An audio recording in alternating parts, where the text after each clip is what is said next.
बिस्मिल्लाहिर्रहमानिर्रहीम। अस्सलाम वालेकुम स्टूडेंट्स, आज का हमारा टॉपिक है प्रीफिक्सेस। टॉपिक नंबर 1.4 है हमारा। पहले चैप्टर का चौथा टॉपिक है प्रीफिक्सेस के बारे में। तो देखते हैं कि प्रीफिक्स क्या होते हैं। प्रीफिक्सेस आर द वर्ड्स और letters added before a unit such as kilo mega. देखें, प्रीफिक्सेस के नाम से जाहिर है प्री का मतलब होता है पहले, फिक्स मतलब फिक्स किया जाना, यानी कि हमारे पास कोई ऐसा लेटर या ऐसा वर्ड जिसे हम फिक्स कर सकें कहाँ, यूनिट से पहले, किसी भी स्टैंडर्ड यूनिट से पहले, ऐसा यूनिट से पहले जो हम एक लेटर जो है वो ऐड करते हैं उसे हम प्रीफिक्स का नाम देते हैं। जैसा कि हमारे पास एग्जांपल्स हैं किलो, मेगा, मिली एट्सेट्रा। ये हमारे पास प्रीफिक्सेस काफ़ी ज़्यादा होते हैं तादाद में। इनमें से चंद की एग्जांपल मैंने आपको दी है, जैसा कि किलो, मेगा वगैरह। इसकी हमें ज़रूरत महसूस क्यों हुई कि हमने प्रीफिक्स का कॉन्सेप्ट क्यों बनाया, तो इसकी वजह यह है कि ये हमारे पास हेल्पफुल होते हैं। दीज आर यूज़फुल और helpful to express very small और वेरी लार्ज वैल्यूज़। अगर हमारे पास कोई वैल्यू बहुत बड़ी है या अमाउंट में बहुत छोटी है तो उसको शॉर्ट करने के लिए, उसको स्मॉल करके एक्सप्रेस करने के लिए या लिखने के लिए हम जो है वो प्रीफिक्स का मेथड चूज़ करते हैं। देखिए, वेरी लार्ज वैल्यू के लिए आपको एग्जांपल बता रही हूँ, जैसा कि 2,5,5 मीटर। अब हमारे पास ये वैल्यू जो है पढ़ने में या लिखने में बहुत बड़ी, अगर हम इसको शॉर्ट करना चाहें तो हम क्या करते हैं, हम इसको 2.5 और साथ में काउंट कर लेते हैं 1 2 3 4 5 6 डिजिट्स हैं। 10 की पावर 6 बन जाएगा m।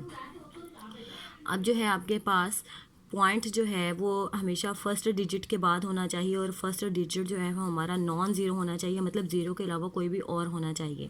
तो हमने जो है वो इस फॉर्म में से लेके आए हैं। अब अगर हम टेबल में देखें, जो प्रीफिक्स का टेबल हमें गिवन है उसके मुताबिक बुक में जो 10 की पावर 6 होती है वो इक्वल टू मेगा होता है। तो हम इसको शॉर्ट करके 2.5 मेगा मीटर लिख सकते हैं। साथ में जो स्टैंडर्ड यूनिट होगा वो सेम एज़ वैसे ही लिखा जाएगा। हम सिर्फ उसकी पावर की जगह पे जो है वो कोई भी प्रीफिक्स जो है वो रिप्लेस कर सकते हैं। उसके बाद फॉर वेरी स्मॉल वैल्यूज़ है, अगर देखा जाए जो कोई बहुत ही स्मॉल वैल्यू हो, उसको लिखना या पढ़ना हमारे लिए मुश्किल हो रहा हो, तो हम क्या करते हैं कि हम उसको भी शॉर्ट करके लिख सकते हैं। जैसा कि हमारे पास देखें, हमने कहा कि पॉइंट से पहले जो है वो नॉन ज़ीरो डिजिट होना चाहिए। अब ज़ीरो हमारे पास जो है वो ज़ीरो डिजिट है, इसे नॉन ज़ीरो हम नहीं कह सकते। हम देखते हैं कि 1 2 3 4 5 डिजिट्स हैं हमारे पास जिन्होंने इसको क्रॉस करना है। तो हम क्या करेंगे, हम जो है टेबल के अकॉर्डिंग हमने चलना होता है। और सॉरी, 6 वाला ये डिजिट है, जब आप 2 मल्टीप्लाई करोगे तो 10 की पावर जो है वो -6 बन जाएगी। अगर आप पॉइंट को इस डायरेक्शन से इस तरफ को लेके जाते हैं, राइट से लेफ़्ट की तरफ आते हैं, तो उस टाइम जो है वो पावर को हमेशा माइनस में लिखा जाता है। इसलिए जो है देखिए 1 2 3 4 5 6 पॉइंट ने 6 डिजिट को क्रॉस करके अपनी डेस्टिनेशन पे आया है, तो साथ में जो ग्राम था वो वैसे रहेगा। तो पॉइंट ने जो है वो 6 डिजिट क्रॉस किए, तो टेबल के अकॉर्डिंग 10 की पावर -6 जो है वो इक्वल टू माइक्रो होता है। तो आप इसकी जगह पे 2 मल्टीप्लाई बाय 10 की पावर 6 की जगह पे माइक्रो ग्राम वैसे ही साथ आ जाएगा। देखिए, ग्राम हमारा जो है वो ऐसे यूनिट था। अब हमने प्रीफिक्स क्या कहा था कि हमारा जो ऐसे यूनिट होगा, स्टैंडर्ड यूनिट होगा, उससे पहले जो हम कोई लेटर या वर्ड ऐड करते हैं, यहाँ पर भी देखिए ग्राम से पहले है और यहाँ पर भी मीटर से पहले है। ठीक हो गया। तो उसके बाद जो है टेबल में से मैं कुछ वैल्यूज़ आपको बता रही हूँ। जैसा है आपके पास एक्सा है, इसे ई से रिप्रेजेंट किया जाता है और ये 10 की पावर 18 के इक्वल होगा। यानी कि अगर हमारे पास किसी एक्सप्रेशन में, किसी गिवन वैल्यू में 18 19 वैल्यूज़ हैं, तो आप फर्स्ट डिजिट के बाद पॉइंट लगाकर, नॉन ज़ीरो डिजिट के बाद पॉइंट लगाकर 10 की पावर 18 अगर बन रही होगी तो उसकी जगह पे सिंपली कैपिटल ई रिप्लेस कर सकते हैं। इसी तरह से टेरा है, इसे कैपिटल टी से रिप्रेजेंट किया जाता है, ये 10⁻12 के इक्वल होता है। मेगा कैपिटल एम से रिप्रेजेंट किया जाता है और इसकी पावर 10 की पावर 6 होती है, जो अभी मैंने आपको एग्जाम्पल में जो है वो दिखाई थी। उसके बाद किलो है, तो ये 10 की पावर 3 के इक्वल होगा, इसे स्मॉल के से रिप्रेजेंट किया जाता है। सेम एज सेंटी है, ये कुछ मैंने माइनस में पावर्स लिखी हैं साथ के, जैसे 10 की पावर -2 जो है वो सेंटी के इक्वल होता है। मिली जो है वह स्मॉल एम से रिप्रेजेंट किया जाता है, इसकी वैल्यू 10 की पावर -3 होती है। माइक्रो यू की तरह का साइन होता है, इसे 10 की पावर -6 से रिप्रेजेंट किया जाता है। नैनो जो है एन सी से रिप्रेजेंट किया जाता है, 10 की पावर -9 के इक्वल होता है। उसके बाद बुक में कुछ एग्जांपल्स हैं, इनमें से मैंने 1-2 एग्जांपल सॉल्व किए हैं जो आपको दिखाना चाहूँगी। तो देखिए, पहले हमारे पास है 2 के साथ 1 2 3 4 5 ज़ीरोज़ हैं। 50 के साथ मीटर पर सेकंड यूनिट गिवन है। अगर हम इसको प्रीफिक्स की फॉर्म में लेके आना चाहें तो 200 मल्टीप्लाई बाई 10⁻³ पहले हमने इन 3 ज़ीरोज़ को जो है वो पावर की फॉर्म में कन्वर्ट किया है और स्टैंडर्ड यूनिट जो है वो हमारा सेम है वैसे का वैसे ही आ गया है। अब देखिए हमने जो है वो 10⁻³ लिखा, उसके बाद हमने 10⁻³ अभी आपने देखा होगा कि हमारे पास जो है वो इक्वल टू किलो के होता है, तो हम इस 10⁻³ की जगह पे किलो रिप्लेस कर देंगे। ये हमें पता है कि ये इक्वल टू किलो के होता है। अब हमने इसको 10⁵ क्यों नहीं बनाया, क्योंकि हमारे पास जो प्रीफिक्सेस का टेबल होता है उसमें 3 के मल्टीपल्स हैं और कुछ एक्स्ट्रा वैल्यूज़ हैं, जैसे 10⁻⁻1 गिवन है, -2 गिवन है, 3 है, उसके बाद फिर 6, 9, 12, 15 और 18 तक वैल्यूज़ गिवन है। इसी तरह से पॉजिटिव वैल्यूज़ में जाएंगे तो वो भी आपके पास जो है वो 3, 6, 9, 12, 15 और 18 वगैरह है। तो हमारे टेबल में जो है वो 10⁵ या फिर 10⁻⁻5 जो है वो एग्जिस्ट नहीं करती, इसलिए हम इसको रिप्लेस नहीं कर सकते। तो जो मल्टीपल हमें टेबल में गिवन होगा हम उसी की जितनी पावर बनाएंगे और फिर उसी की जगह पे अपना प्रीफिक्स जो है वो रिप्लेस कर देंगे। देखें किलो रिप्लेस हमारा जो हुआ है वो स्टैंडर्ड यूनिट मीटर पर सेकंड से पहले रिप्लेस किया गया है। सेम है। तो उसके बाद देखिए 48 के साथ 1, 2, 3, 4, 5 ज़ीरोज़ हैं, साथ में वाट गिवन है।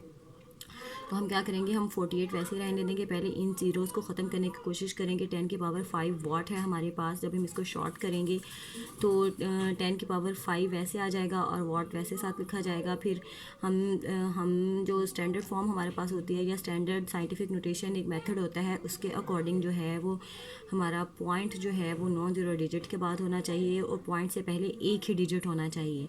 उसके अकॉर्डिंग अगर हम कन्वर्ट करना चाहें तो 4 के बाद पॉइंट आ जाएगा और अब हमारा पॉइंट जो है उसने एक डिजिट फिर से क्रॉस किया तो इसकी जगह पर 10⁻1 फिर से एक आ जाएगी। यानी जितने डिजिट्स के बाद आप पॉइंट लगाएंगे उतनी 10 की पावर फिर से बढ़ती जाएगी।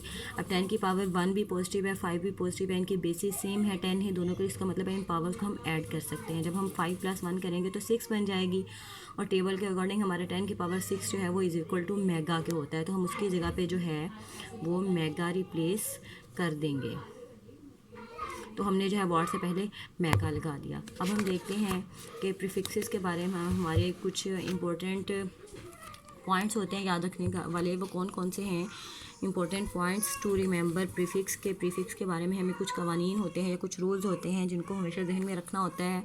Double prefixes are not used in calculation, कि डबल प्रीफिक्स जो है वो हम यूज़ नहीं कर सकते। डबल प्रीफिक्स मतलब कि हम दो प्रीफिक्सेस जो हैं वो एक एक्सप्रेशन में या एक वैल्यू में नहीं लगा सकते, जैसा कि no prefix is used with kilometre और kilogram because it already contains prefix kilo और के। अब देखिए जैसे किलोमीटर है तो ऐसा नहीं है कि हम इसको जो है वो किलोमीटर लिख दें कि पहले हमें किलोमीटर गिवन था, आपने उसकी वैल्यू को शॉर्ट करने के लिए फिर से उसे किलो में कन्वर्ट किया। ऐसा नहीं हो सकता, एक टाइम में एक ही प्रीफिक्स लग सकता है। और किलो जो है हमें पता है पहले ही प्रीफिक्स है, एम मीटर हमारा जो है वो ऐसा ही यूनिट है, तो इससे पहले हम जो है वो ये नहीं लगा सकते। इसी तरह से किलोग्राम है तो वो भी देखें, ग्राम हमारा मैथ का यूनिट होता है, स्टैंडर्ड यूनिट है, उसके साथ हम किलो ऑलरेडी लगा चुके हैं, तो इसके साथ हम दोबारा से के जो है वो नहीं लगा सकते, ठीक है, ये रॉन्ग होगा। उसके बाद है prefixes can be used with both base and drive unit, यानी कि हम ख्वाह बेस यूनिट हो या ड्राइव यूनिट हो, दोनों के साथ सिंपल मेथड करके उन वैल्यूज़ को शॉर्ट करके लार्जर वैल्यूज़ को या स्मॉलर वैल्यूज़ को सिंपलर मेथड से इस प्रीफिक्स में कन्वर्ट करके प्रीफिक्स को उनके यूनिट्स के साथ इस्तेमाल कर सकते हैं। उसके साथ लास्ट पे एक छोटी सी चीज़ थी, मल्टीपल और सब मल्टीपल्स ऑफ लेंथ, कि लेंथ के मल्टीपल्स और सब मल्टीपल्स कौन से होते हैं। तो देखिए मतलब ये कि लेंथ के यूनिट के साथ हम क्या क्या इस्तेमाल कर सकते हैं। लेंथ का यूनिट हमें पता है कि मीटर होता है, देखिए इन सब के साथ मीटर लिखा हुआ है। मीटर के साथ हम किलोमीटर भी बना सकते हैं, मीटर के साथ हम सेंटीमीटर बना सकते हैं, मीटर के साथ मिलीमीटर कर सकते हैं, माइक्रोमीटर कर सकते हैं एंड नैनोमीटर कर सकते हैं। किलो जो है वो 10 की पावर +3 लेता है, सेंटीमीटर जो है वो पावर -2 के इक्वल होता है, मिलीमीटर जो है वो -3 को रिप्रेजेंट करता है, माइक्रोमीन 10 की पावर -6 होती है, नैनोमीटर मतलब 10 की पावर -9। That's all. शुक्रिया। अगर आपको पसंद आई तो सब्सक्राइब कीजिएगा, कमेंट कीजिएगा। शुक्रिया।